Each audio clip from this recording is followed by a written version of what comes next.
Hi, hello, welcome back to my channel and welcome to another video.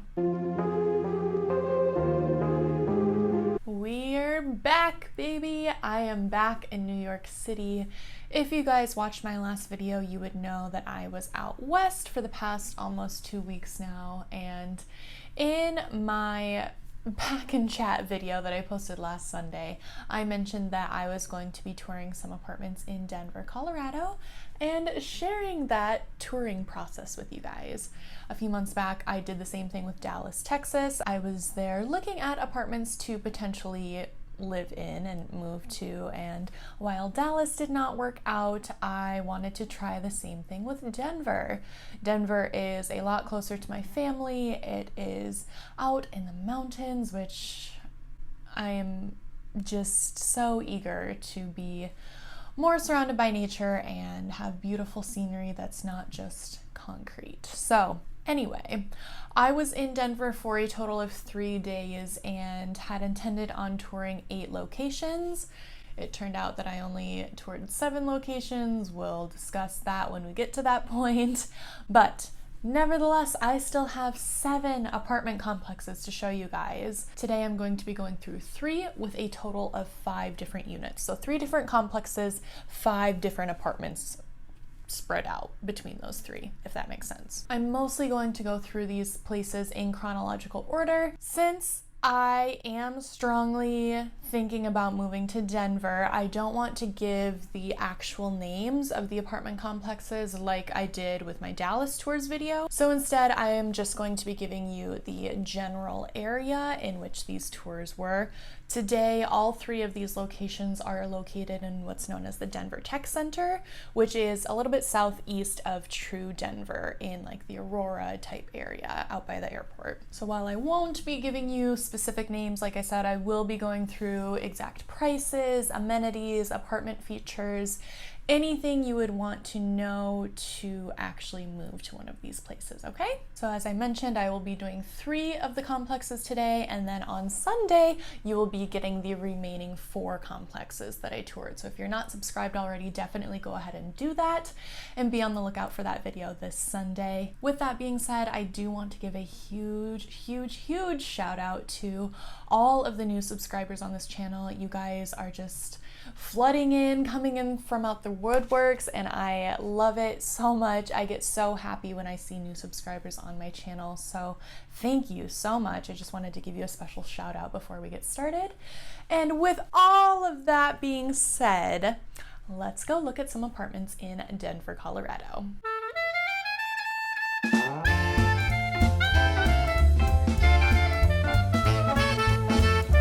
All right, starting off with a bang. This first location was, I will say, absolutely beautiful. I ended up touring a studio here because the 1-bedroom was just way too far out of my price range, which I'm not sure really what happened with that. When I was booking tours, I kept them all within about the $1,500 and under range. This one that I toured was $1,667 for a 587 square foot studio. This was the cheapest option that they had available at this complex. Their 1-bedrooms were starting at around $1,900, $1,950. So way up there. You can see I will be listing all of the other fees that are associated with each complex here on the screen. And I went ahead and added up everything that you would have to be paying on a monthly basis for these units. So in total, the actual total would come to around $1,972 per month for this studio. That's very high, you guys, for really anywhere, but especially for a place like Denver. $1,900 is a price I would expect to pay in New York for a nice studio, but not Denver. And that does not include anything like Wi-Fi, cable, or any additional fees like that. So that's just your base price every month. But let's take a look at the actual apartment. So as you can see, this unit was stunning. And videos really don't do it justice. The thing that stood out to me with this unit was just how tall and beautiful and loud these ceilings were. They really made a statement, and I didn't know that this is something I would even want in an apartment, but after seeing this one, oh my gosh, give me the high ceilings. Just beautiful. It makes the space feel so much bigger than it actually is, because again, this was under 600 square feet. So it's not like it's a large unit by any means, but ceilings, beautiful. I was torn on the appliances because they were not stainless steel, and this is just my opinion, but I feel like black appliances just really devalue a kitchen. They don't look elegant, they don't look sophisticated, anything like that, and so they didn't really fit the theme, in my opinion, with the rest of the building, which was very updated, very beautiful, all of that. Another con with this studio, there was of course no closet, and so that's a big no for me. Coming from New York, that is a non-negotiable for my next place. I need a normal closet. Just normal. Walk-in's great, which most of the rest of the places had walk-in closets, but I need something, y'all. This place did have built-in cabinetry to kind of make up for that, but that was still a docking point in my book. The bathroom was very nice size for a studio, I will say that. It did have in-unit washer and dryer, which for me, again, is a non-negotiable coming from New York. I am not putting up with not having a washer and dryer from this point forward. I'm just not doing it. I'm not compromising. No, we're not doing that. I'm too old for that shit. One cool thing, this studio did have a partition as well, so it felt a little more like a one bedroom. The partition even had like built-in cubbies, so that was a great addition as well. However, this unit did not have a balcony or anything like that. As far as community amenities, this place did have a 24/7 gym or a fitness center, which was great. I am looking to become a lot more active when I move, and I've had fitness centers in my apartment units in the past. It's something I really want to get back, so I was excited about that. They do have a rooftop area with outdoor seating, grilling. There was even like a putting green, and this place had a beautiful view of the mountains. However, a big negative in my book was this place did not have a pool or a hot tub or anything like that, which every other place I toured in Denver did. And the fact that you're paying $2,000 a month here for a studio and it doesn't even have a pool or anything like that, it just sealed the deal for me to make this a no. But still, beautiful view, beautiful seating. They also had a parking garage for residents, which was really nice. That does come with an additional fee though, which I was not too happy about. Parking's about an additional $125 per month if you want a reserved spot for yourself, or if you're okay with just paying for the garage and taking whatever space is available. That was an extra $85 per month. Really, for the price, you're not getting that great of a deal, in my humble opinion, which again, it's going to be different for each person. That's why it's important to go tour places on your own to figure out, you know, what specs you like, what is going to be important to you and what's not so much. But yeah, beautiful complex, beautiful amenities. The unit though, to me, was not worth about $2,000 a month for a studio. Again, these locations aren't in like right downtown Denver. This is out from Denver quite a ways. So you're in a suburb, you're paying that much. It was a no. So that's what we started off with on our Denver tour. Let's move on to location number 2. So, second location, I actually ended up touring 2 different units in this complex. They were both 1 bedrooms, however, one of them had a detached garage option, and the other actually came with a private attached garage. So it felt a lot more like a condo than an apartment, but very cool features. The one with the detached garage came in at 777 square foot and was going for a rent price of $1,419. And again, here are all the additional fees that you would have per month. So the actual totals for the first unit, which does not have the attached garage, would come to about $1,769 if you wanted a private detached garage. So I'm showing the first one here. This one had the detached garage option, but all of these had an in-unit washer and dryer, a very decently sized walk-in closet, a balcony, and then that garage option, which I just thought that was really cool. I haven't seen that at a true apartment before. I've seen it, like I said, at condos where you could have your own private garage, but I thought that was an awesome option.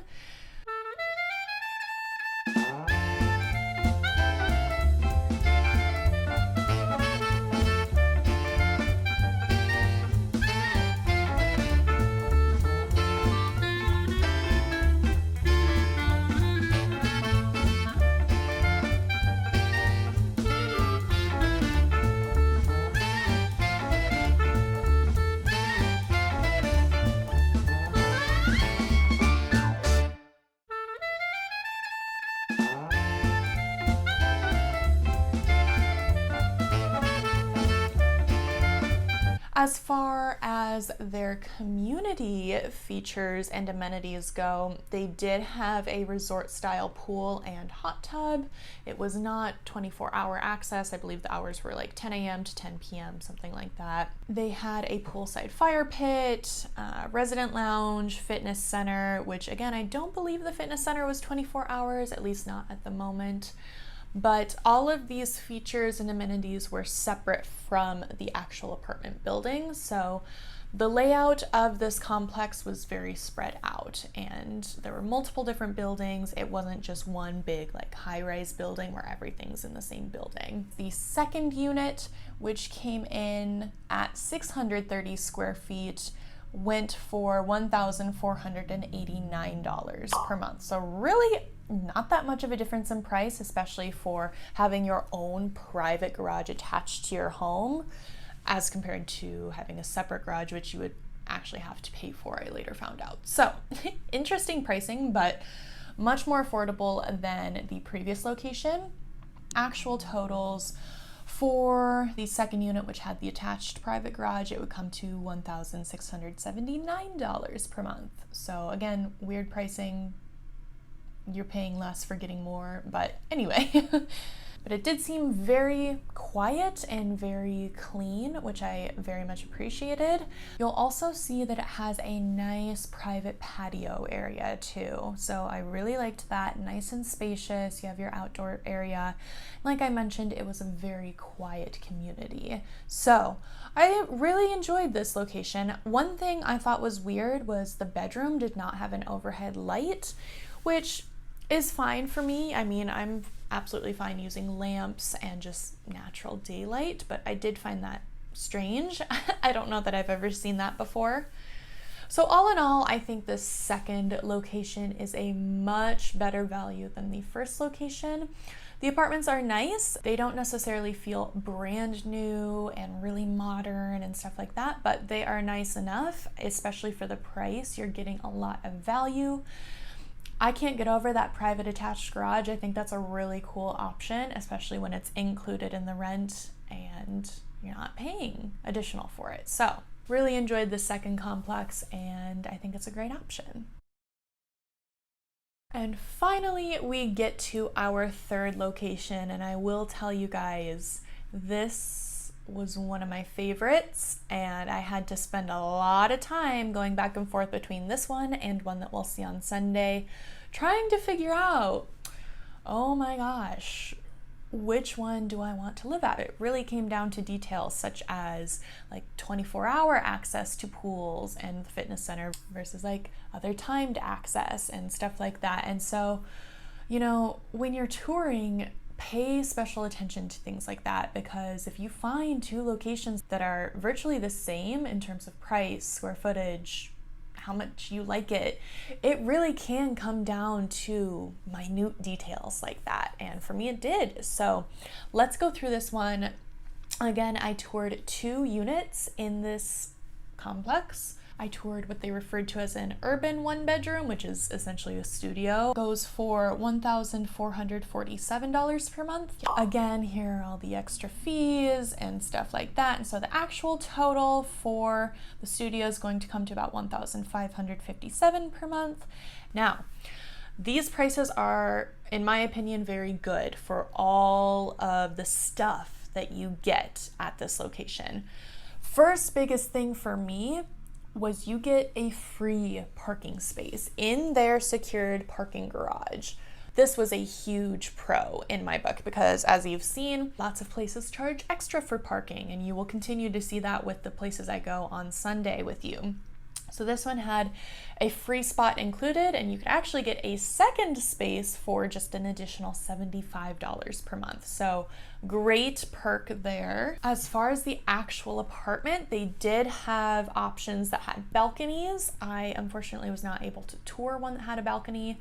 I made that request, but they did not have any available to see at that time. They had large walk-in closets in the true one bedrooms. The studios unfortunately did not have that. They just had a traditional closet, which was still fine. It still seemed spacious. It just wasn't as big as some of the others I was seeing. All of their units had in-unit washer and dryers, and then they had a couple interesting options for floors. So the ones I saw had a mix of hardwood laminate and carpet in the bedroom area, but the leasing agent I was touring with was informing me that some of their newer models actually have concrete floors, which I thought that was really cool. I love the industrial modern type feel of concrete, so I would have loved to have that. And then the true one bedroom that I toured goes for $1,514 per month, okay? And the actual total for the one bedroom is going to come in at $1,614 per month. They also have just a beautiful community area. So I started at what would be referred to as somewhat of a clubhouse. They had a business center, individual work areas, they had a catering kitchen. It all was Wi-Fi enabled, so this is great for anyone who is working at home like I am. You can kind of still get that separation between home life and working life. Just go up to the clubhouse, you'll have that. And probably my favorite thing about this location was the rooftop pool and just the scenery you get with it. I could not believe how beautiful this was. And they have 24/7 pool access. So you can go out at any time. They have security that roams the grounds, the leasing agent was telling me, so you can feel safe about doing that. Their fitness center is also 24/7, and it was really nice. They had many options, as well as like a yoga and spinning studio. So I thought that was awesome. Again, all 24/7. They had bike storage, there was a dog park nearby, all things like that. So in my opinion, of the three that we've seen today in this video, this was by far the most worth it. I really liked this location, and it seemed very modern, very luxurious, very focused on what residents would actually want and actually be using. So, love this.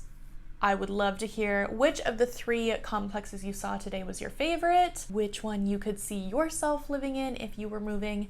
And then, like I said, be sure to subscribe, because on Sunday I am going to be showing you the remaining 4 complexes. And so it's going to be probably a longer video. I'm going to go into the same details that I did in this one, and I'm excited to show you the remaining Denver apartments. If you did enjoy this video, or if you found it helpful, please give it a like.